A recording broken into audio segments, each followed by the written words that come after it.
प्रवचन में आपका स्वागत है।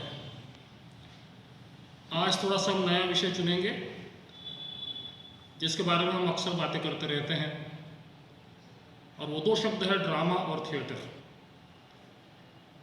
ये ड्रामा किसे कहा जाता है और थिएटर का क्या मतलब है, इनके मतलब जानने की हम कोशिश करेंगे।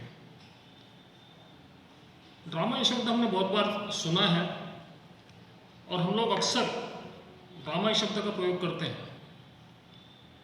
ड्रामा ये शब्द ड्रामेनॉन इस शब्द से आया है, ऐसा कहते हैं, और उसका मतलब होता है टू एक्ट और टू डू, टू एक्ट और टू डू। और दूसरा शब्द है थिएटर।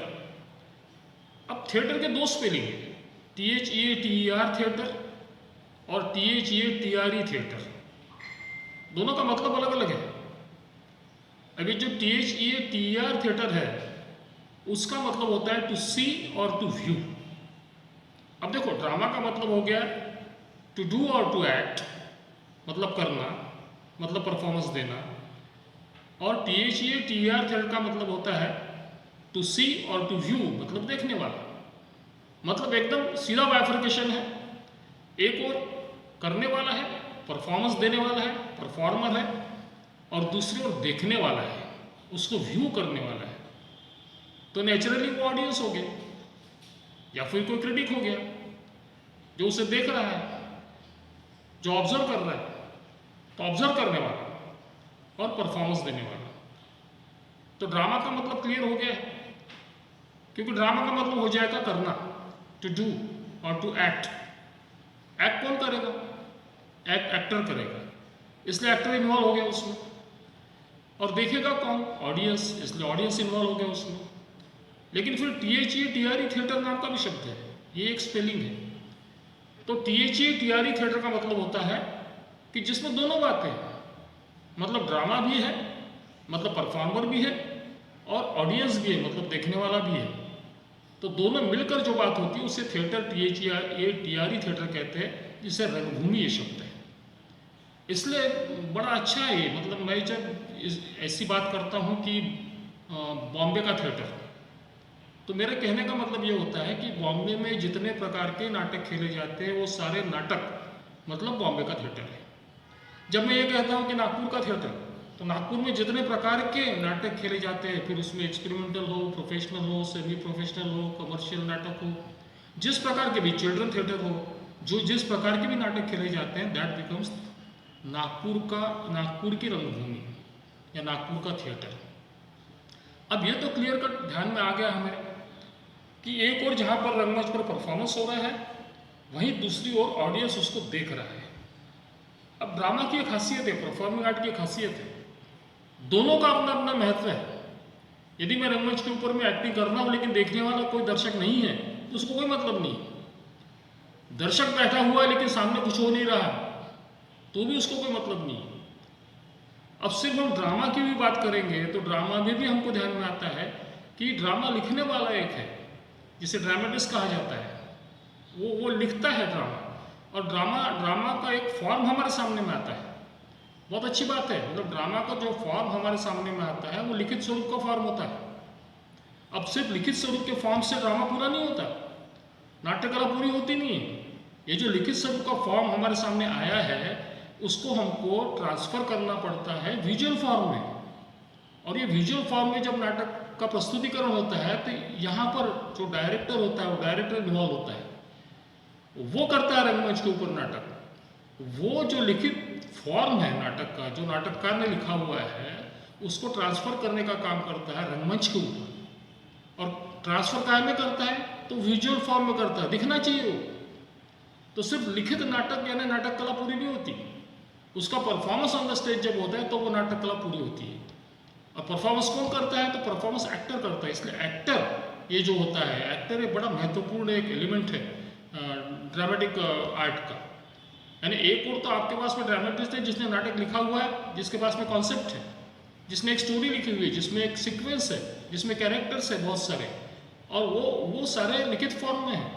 लेकिन उनको जब रंगमंच के ऊपर किया जाता है तो डायरेक्टर ये जो लिखित फॉर्म होता है, जो शब्दों के रूप में होता है, उसको एक ट्रीटमेंट देता है। उस फॉर्म को ट्रीटमेंट देता है, इस प्रकार से ट्रीटमेंट देता है कि रंगमंच के ऊपर फिर जो उसके पास में आर्टिस्ट होते हैं उनको वो कंपोज करता है, अलग अलग सीन तैयार करता है, सेटिंग उसमें लाता है, एक एटमॉस्फेयर वहाँ पर बनाता है, और उस जो भी एटमॉस्फेयर नाटक ने डिमांड किया है, नाटक स्क्रिप्ट ने जो डिमांड किया है, उस एटमॉस्फेयर को वहाँ पर लाने की कोशिश करता है। और कैरेक्टर जो उसको सामने लाने पड़ते हैं वो एक्टर के माध्यम से वो लाता है। बड़ा कठिन काम है और बड़ा शानदार काम है, क्योंकि ये करना कैसे सब, तो उसमें बहुत सारे अभी थिएटर के शब्द वहाँ पर परफॉर्मेंस के समय में हमारे सामने में आते हैं। मैजिक इफ नाम का शब्द आता है। ये एक एक्टर को सोचना पड़ता है कि if I would have been in the place of the character what I would have done. वो सोचता है कि यदि कैरेक्टर के जगह मैं रहता तो मैंने क्या किया होता। तो इसका जब सत्य उसके सामने आता है तब फिर वो समझता है कि नहीं, मुझे ऐसा ऐसा करना चाहिए, ऐसे ऐसे एक्शन करनी चाहिए। उस प्रकार से वो एक्शन करते जाता है, खुद को तैयार करते जाता है। तो क्योंकि ये लिखित स्वरूप में है, सिर्फ यहाँ तो परफॉर्मेंस करना है रंगमंच के ऊपर में, तो अलग अलग प्रकार से जितने भी प्रकार से वो डायरेक्टर ट्रीटमेंट दे सकता है वैसे ट्रीटमेंट वो देता है। और हमारे सामने जब नाटक प्रस्तुत होता है तो वो एक विजुअल फॉर्म में प्रस्तुत होता है, और विजुअल फॉर्म में प्रस्तुत होने के बाद में फिर हमको समझता है कि हाँ, नाटक का परफॉर्मेंस ऐसा है। अब विजुअल फॉर्म में उसको लाते समय रंगमंच के जो भी नियम होते होंगे, रंगमंच की जो भी स्पेस होती होगी उसका उपयोग करना है। और रंगमंच हमारे सामने खड़ा जो हो जाता है उस रंगमंच के स्पेस में ही हमको सब करना है। तो ये बड़ा चैलेंजिंग है। वहाँ पर हमको एक एक्टर करके एडजस्ट करना पड़ता है, एक टेक्नीशियन करके हमको बहुत सारी बातें वहाँ पर लानी पड़ती है। एक टेक्नीशियन उसमें लाइटिंग का प्रयोग करता है, मेकअप का प्रयोग करता है, कॉस्ट्यूम का प्रयोग करता है, और हमारे सामने जो एक्टर खड़ा हो जाता है अलग फॉर्म में खड़ा होता है। ओरिजिनल एक्टर दिखने में अलग होता है, लेकिन जब वो कैरेक्टर बन के सामने आता है हमारे तो बहुत अलग दिखने लगता है। और अलग दिखने लगता है मतलब वो कैरेक्टर लगने लगता है, और कैरेक्टर लगना चाहिए, वो स्वयं नहीं लगना चाहिए। तो ये जो भी एक इंफ्रास्ट्रक्चर है रंगमंच का, तो रंगमंच की जो स्पेस होती है, रंगमंच की स्पेस और उसका उपयोग कैसा करना, ये हमको समझना चाहिए as an actor, as a director. इसलिए जो ड्रामा और थिएटर, ये जो दो शब्द है, इन दो शब्दों का मीनिंग हमको अच्छी तरह से समझना चाहिए, और फिर समझने के बाद ही हम समझ सकते हैं कि नहीं, थिएटर का मतलब ये होता है और ड्रामा का मतलब ये होता है।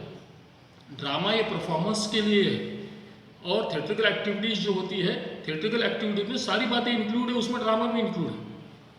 तो इसलिए हम लोग जब रंगभूमि का इतिहास पढ़ते हैं तो हमारे सामने हमेशा ये आता है कि ग्रीक रंगभूमि, एलिजाबेथन रंगभूमि, संस्कृत क्लासिकल रंगभूमि, तो उसको रंगभूमि कहते हैं। तो इस रंगभूमि कितने प्रकार के नाटक खेले गए उसका अध्ययन और उसका अभ्यास उसमें होता है। तो क्या हो गया अभी सारांश में, नाटक ड्रामा का मतलब हो गया टू डू और टू एक्ट, THEATR का थिएटर का मतलब हो गया टू सी और to feel, and THEATR theatre का मतलब हो गया कि जिसमें दोनों बातें इंक्लूड होती है।